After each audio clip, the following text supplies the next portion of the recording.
Hi everyone, I hope you're all doing great. So I think I'm officially stressed out right now, and what I always do when I get stressed out is I just vent. I can't keep stuff on the inside, okay? And so I'm going to start with something that happened way back in year 2000. Back in year 2000 at a place called Okeogun in Oyo State, there was a problem between the indigenous communities there and the Fulani herdsmen. And so this time around, it kind of boiled over. And so they fought, and some Fulani herdsmen were killed. And guess what happened? Muhammad Buhari, the same one you know, was so angry, he wrote the governor of Oyo State at the time, Lama Deshina, and told him that he was on his way to his office. And so Buhari went in the company of Buba Marwa and so many other Arawa executives to protest the killing of Fulani men in Oyo State. When Buhari got there, in fact, before he arrived at the government house, it was reported that even the secretariat was already filled with trucks loads of Fulani herdsmen who were there in solidarity. Buhari was so angry when he got to the government house that Buhari could not take even greetings from people. That was how mad he was. He blamed the governor, he blamed the chiefs, he blamed everybody and talked down on the people. This news was trending at the time, right? And Lama Deshino responded by bringing the head of the police in the state, the head of SSS, to come and respond to Buhari. And then it turned out that it was the Fulani herdsmen who were actually oppressing and killing the indigenous communities at Okeogun. And then it turned out when the SSS man spoke that it was not 68 Fulani herdsmen who were killed, as Buhari had already alleged, that they were not more than 5 or 6, but that many members of the community had been killed. He even said that sometimes when they get a call that Fulanis have killed somebody before they got to the location, almost all the time, the Fulani men would have left. That it was so difficult to even track them down, that they were continuously killing people there.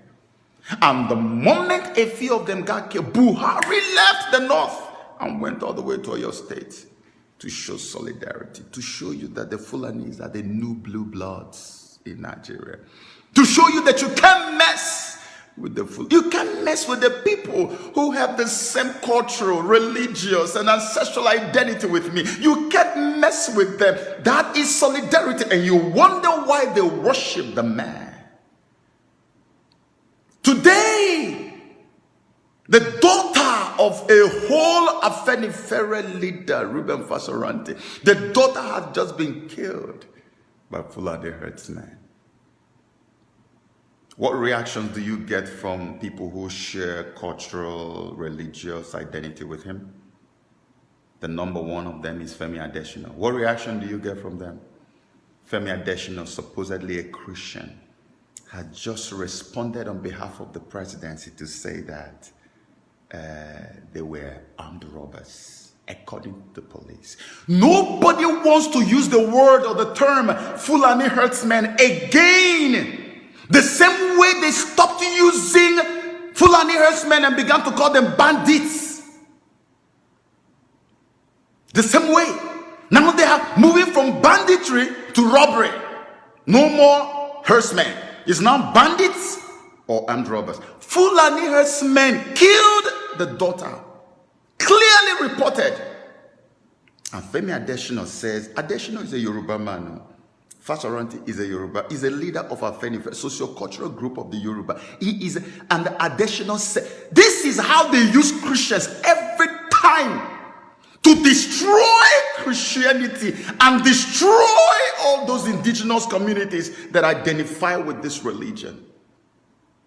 This thing is tormenting the consciousness of Christianity in the mind of so many people. That's how Oshimbanjo went to America the other time and said that the whole kidnapping thing in Nigeria is exaggerated. And you ask me why. When you want to speak, people will say, hey, don't talk, don't talk.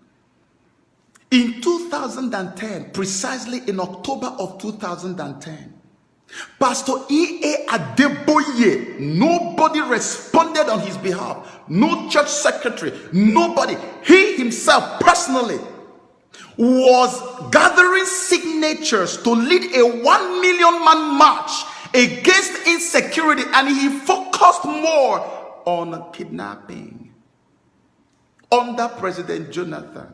He said the kidnapping and the insecurity was getting out of hand, so he was leading a 1 million man march. The same Pastor Adeboye that you know, the same one today that is good friends with Buhari. Do you expect Pastor Adeboye to respond to what had just happened to FASORANTI's daughter? Never. He will not do that. And do you think that it is time for Pastor Adeboye to gather some more signatures so we can have a 10 to 15 million man march against the insecurity? Can you, in your right senses, compare the security situation in Nigeria in 2010 with the one that is here today in 2019? Can you do that? Can you do that? Why is it that we are busy raising cowards and dummies and zombies in the Christian world rather than raising warriors? Nobody wants to ask any right questions anymore. You want to talk, they say, oh no, but Adeboye, don't talk to, no, don't say it. No, what do you mean? He's not a human being. We can talk to them when they are making mistakes. We can tell them they're going wrong. The man refused to speak about the killing in Nigeria. He refused to speak about the things going on in Nigeria. And you say you should not talk about him. Let me tell you something. In Africa, we don't have the culture of insulting our elders. What we do in Africa is we look our elders straight in the face and we tell them the hard truth and we ask them tough questions. We may not insult, but we must talk. And when you are not able to talk, you are a zombie, you are a foolish person, you are completely mind controlled, and you are a slave. The moment you notice you are no longer able to speak out, the moment you notice that something is holding you from speaking out, this is why people commit suicide. Speak out, ask questions. Tomorrow in Nigeria is Sunday, people are going to go to church and fall down and call Baba G.O., what is happening? Why can't we lead a protest now and go and protest the killings? Because this thing started from the northeast. It went down to Middle Belt. I made a video like this when they were killing in Benue. Now they feel they have conquered Benue and the Benue people are just holding up by the grace of God. Today, the southwest of Nigeria is the new Benue. I am an Igbo man. If I don't speak out, soon it's coming to my own place. Let the religious leaders stand up. Let Adeboye speak out. If he doesn't speak out, then he is a member of the cabal. I said it. Yes, I said it. If Adeboye does not speak out and gather more signatures against this wickedness, he is one of the cabals. I said that. Take it to the bank.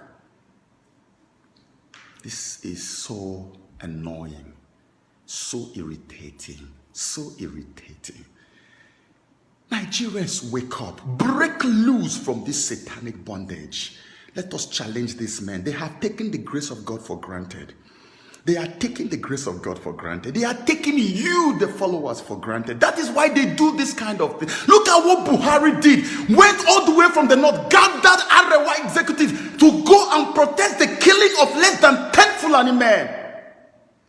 How many Christians have been killed today? Who is speaking for you? And yet we pay tithe and offering and everything into the churches and they cannot speak for us. And you think it is normal. You think it is okay. You must be sick in your mind. Get deliverance.